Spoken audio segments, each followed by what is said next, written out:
This evening, first up, fake photos, AI-generated videos, and fishermen paying the price.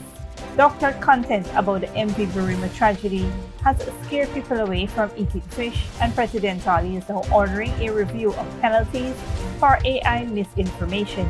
The digital lie is causing real-world damage. Also, 669 new nurses, the largest graduating class in Guyana's history. The president's charge to them: embrace the technology but never lose the human touch. Then, Enmore is being positioned as an industrial powerhouse, a machine shop consortium, an agro-development area, and private investment on the way as the Model Village initiative takes on its most ambitious transformation yet. Meanwhile, your livelihoods will be organized, not disrupted. President Ali reassures Mon Repos residents as plans take shape for CCTV coverage, market redevelopment, and a new garbage law with real teeth for illegal dumpsters. And health workers fighting Ebola in the Congo take to the streets, unpaid since May, as the outbreak passes 1,800 deaths, and the World Health Organization says it has less than half the funding it needs. Those stories and more coming up. Stay with us.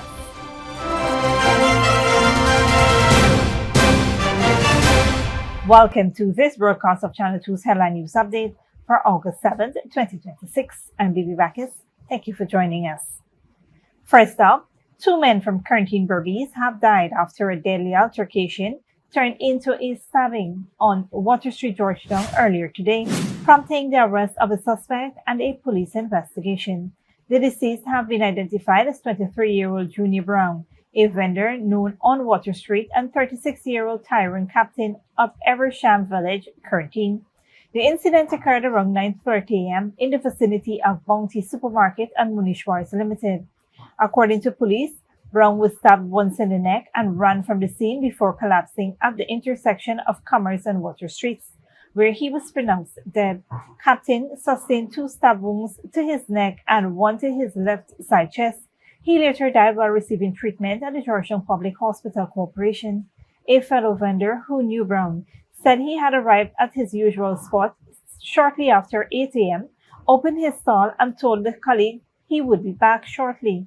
Not long after, vendors heard that a stabbing had occurred nearby and rushed to find him lying motionless in a pool of blood.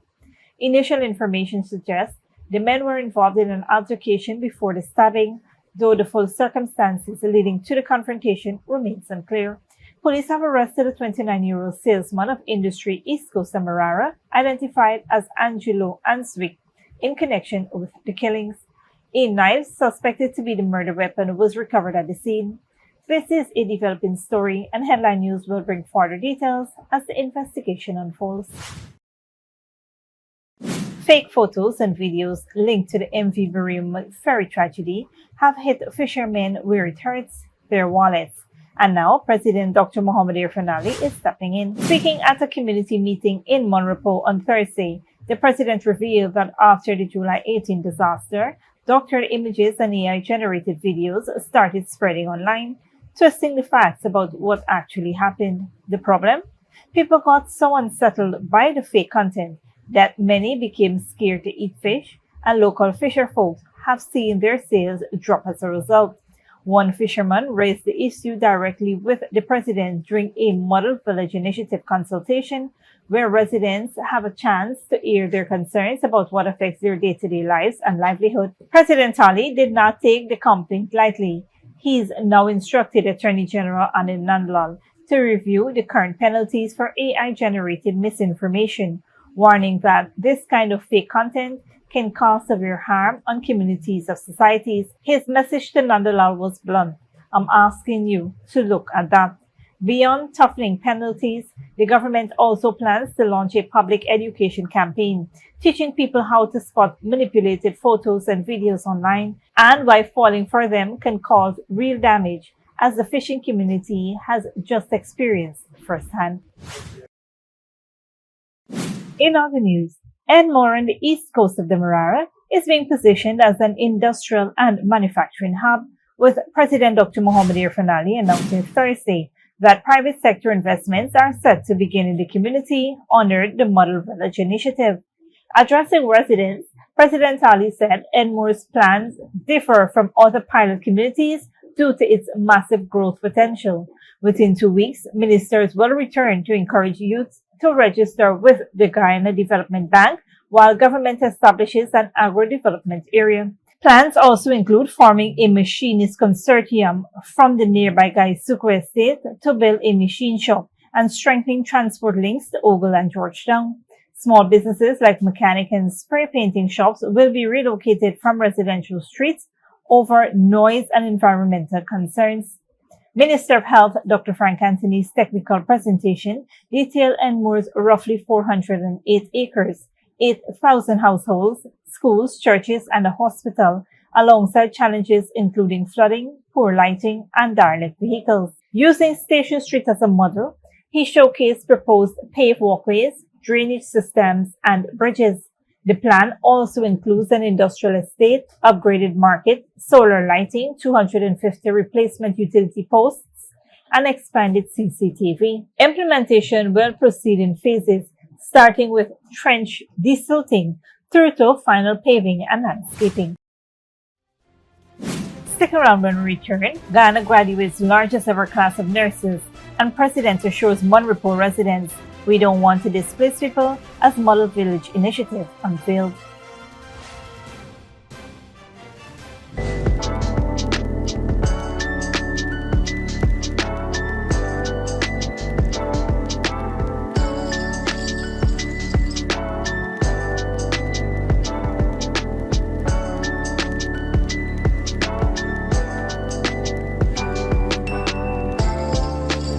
Good girl forget things.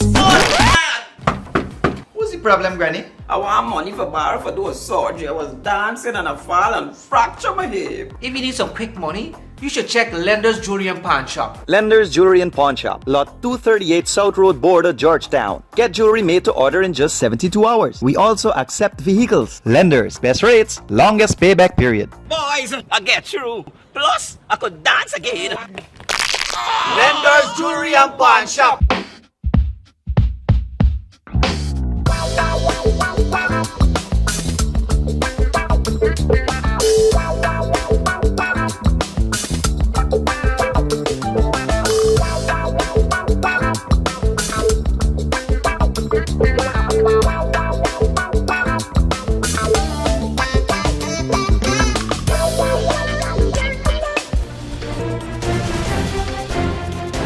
Welcome back. President Dr. Mohamed Irfaan Ali sought to calm fears among Mon Repos residents and business owners Thursday, assuring them their livelihoods will be organized, not disrupted, under the government's new Model Village initiative. Speaking at a consultation at Mon Repos Primary School, the president said Ghana's transformation must reach every community, noting the latest census shows 3 in 4 citizens still live in villages. He described the village as an ecosystem supporting families, healthcare, agriculture, job, and culture, and said the initiative brings city-level infrastructure to that ecosystem. The Central Housing and Planning Authority is developing 23 pilot model villages across regions 2, 3, 4, 5, and 6, with nationwide rollout planned after successful implementation. Mon Repos, home to thousands of families, has 95 paved roads, 10 needing repairs, and no functioning fire hydrant. Proposed upgrades include CCTV coverage, drainage and road improvements, and redevelopment of Mon Repos Market. Plans also involve relocating vendors and mechanic shops to reserve areas already underway for truck operators, reclaiming alleyways, converting footpath bridges into vehicular bridges, and creating truck parking. Attorney General Anin Namlal outlined a garbage correction law with fines for illegal dumping, removal of derelict vehicles, and charges for owners exceeding grace periods. Drainage maintenance access points are also planned to prevent flooding. Agency representatives addressed residents' concerns after the presentation. The design remains preliminary, Nandalal says, pending residents' input. This was the second of 4 consultations held on Thursday. On a different note, on Thursday, President Dr. Mohamed Irfaan Ali presided over the graduation of 669 newly qualified nurses, the largest class of registered nurses ever produced in the country's history. The graduates, trained through the Ministry of Health's Professional Nursing Hybrid Training Program, received their certificates during a ceremony at the National Cultural Center. It marked not only a record-breaking class size, but also the first cohort to graduate through the hybrid training model. Addressing the new nurses, President Talley charged them to uphold the highest professional standards as they enter a rapidly expanding healthcare system. While many countries continue to struggle with nursing shortages, President Talley said Guyana is deliberately building up its workforce to keep pace with new hospitals, specialized services, and modern medical technology. He told graduates that today's healthcare professionals must be ready to embrace digital health, artificial intelligence, and evidence-based practice. But amid the push for modernization, the president stressed that compassion must remain at the heart of nursing. Treat the illness, but never forget the person. Nursing must never lose the human touch, the president urged, reminding graduates that their role extends well beyond clinical duties. Minister of Health Dr. Frank Anthony hailed the achievement as a turning point for nursing education in Guyana, noting that the hybrid program has removed geography as a barrier to professional training, allowing aspiring nurses from across the country to qualify. The graduating class drew nurses from all 10 administrative regions, with Region 4 producing the largest share. The program forms part of the government's broader investment in expanding access to tertiary education and strengthening the national healthcare workforce, aiming to improve service delivery while opening up new career opportunities for nurses across the country. Don't go away after the break. Argentina protests erupt over Malay's controversial property reform bill and the Gaza drinking water shortages. Doctors warn contaminated water driving health crisis.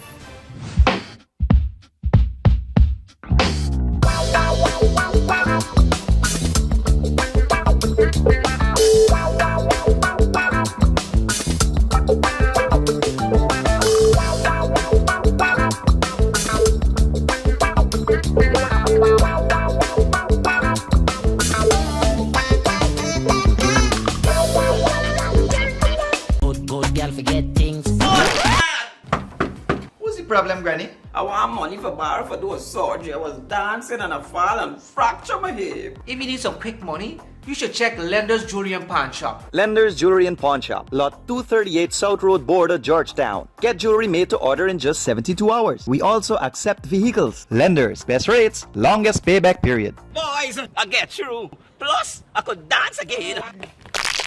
Lender's Jewelry and Pawn Shop.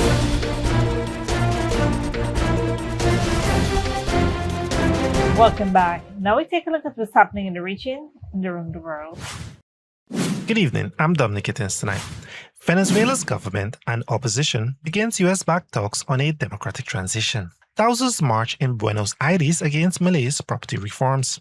Congo's Ebola death toll tops 1,800 as health workers strikes over unpaid wages, and Gaza contaminated water fuels a worsening public health crisis. We will begin in South America, where Venezuela's government and opposition figures have met in Caracas to begin US-backed talks aimed at steering the country towards a democratic transition.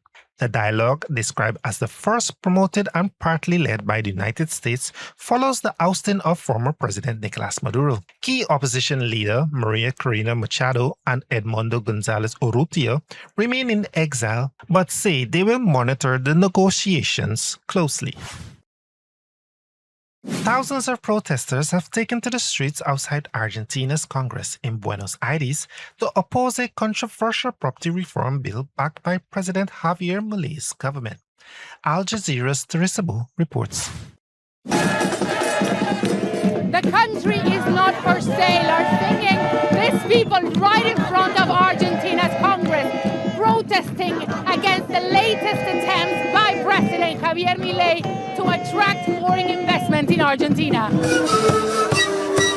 The bill was meant to remove the caps on how much rural land foreigners can buy, speed up evictions, and make it easier to develop land affected by wildfires. Under Argentina's current law, foreign individuals and companies can own no more than 15% of the country's rural land. This woman is a member of one of Argentina's indigenous communities. We don't want them to give away our land, our culture, our identity, our well-being. It shouldn't be on foreigners' land. We have a culture that cannot be bought and sold. On Wednesday, the government dropped one of the bill's most controversial provisions, which would have lifted restrictions on foreign ownership of rural land, after failing to secure enough political support. The following day, the Senate debated the remaining provisions, saying a law is necessary to provide greater legal certainty for landowners and investors. What we have to discuss here effectively seeks to ensure that private property enshrined in this constitution is not violated. The state understands that its intervention is to protect and defend. But the protests soon turned violent, with the police using water cannons, tear gas and rubber bullets to contain protesters. There's lots of tear gas. In the past weeks, we have seen football players, artists, politicians criticizing the government for what they say is trying to profit from Argentina's natural resources. The government says that this law is crucial to try to attract foreign investment in Argentina, but people here are saying that this is not the way. In spite of the heavy rain, people remain on the streets. We came to defend our country. It's horrible how they want to sell it. Milei continues to push legislation that he says will transform and modernize Argentina's economy by encouraging investment in mining, oil and gas, and agriculture. But critics argue some of his reforms go too far, saying they weaken environmental protections and long-standing social rights. Teresa Bo, Al Jazeera, Buenos Aires.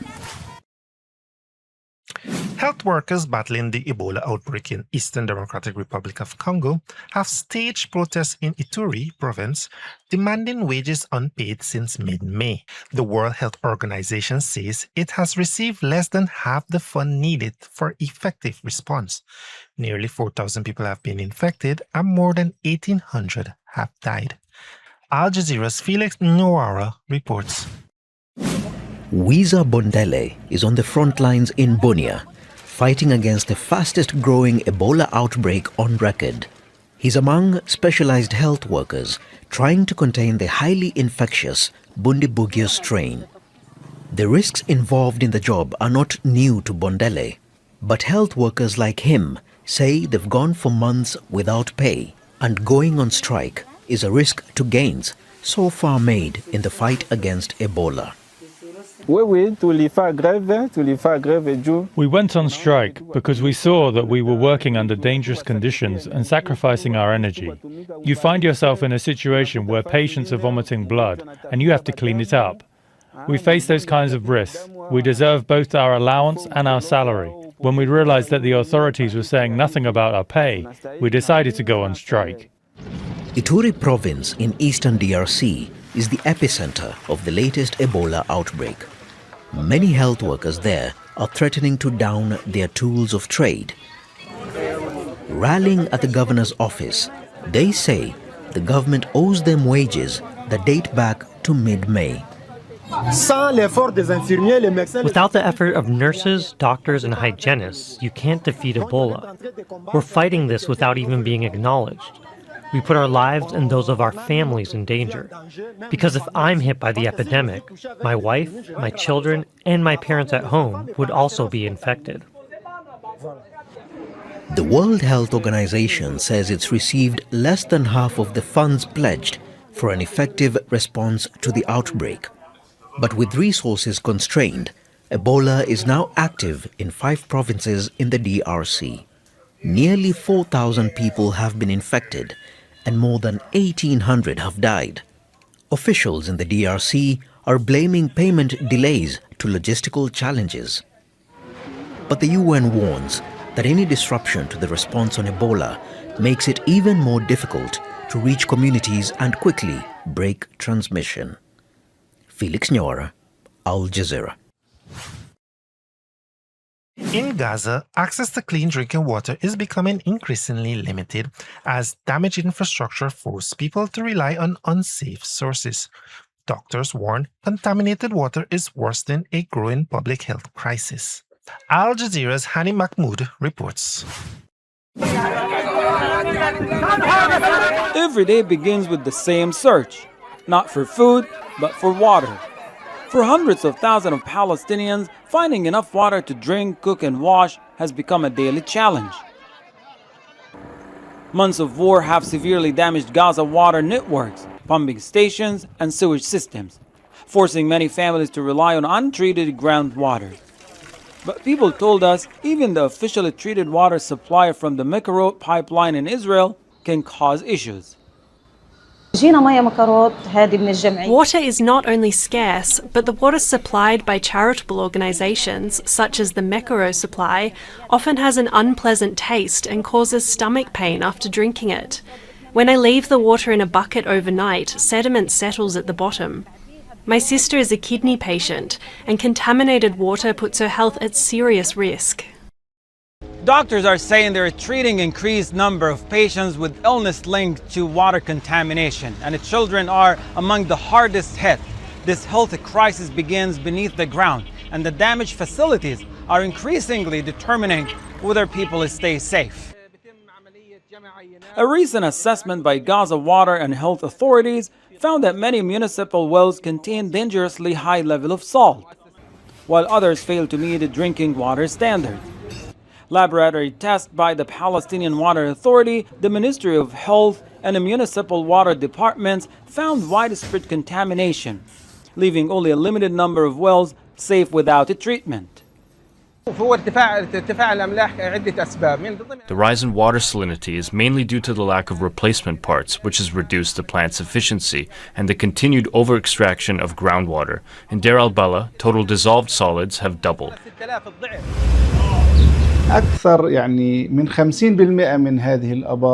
More than half of Gaza's wells are not chlorinated because essential materials haven't been entering the territory, so much of the water remains untreated, increasing the risk of disease outbreaks. Several wells have been closed because of severe contamination, including high levels of chloroform. For families here, every bucket of water comes with uncertainty. It may sustain life or carry disease. Doctors say restoring clean water is now as urgent as delivering food and medicine, warning that health consequences could last long after the fighting ends. Hani Mahmoud, Al Jazeera, from Gaza City, Palestine. Thanks, Dominique. This brings us to the end of our regional and global news coverage. Up next is the 3-minute forecast.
And that's it with the headline news for this Friday evening. As we take our leave, we invite you to follow us on Facebook and YouTube. We will be off the weekend, but you can tune in on Monday at 7 p.m. for more news. Until then, please take care of yourselves and each other and do have a wonderful weekend.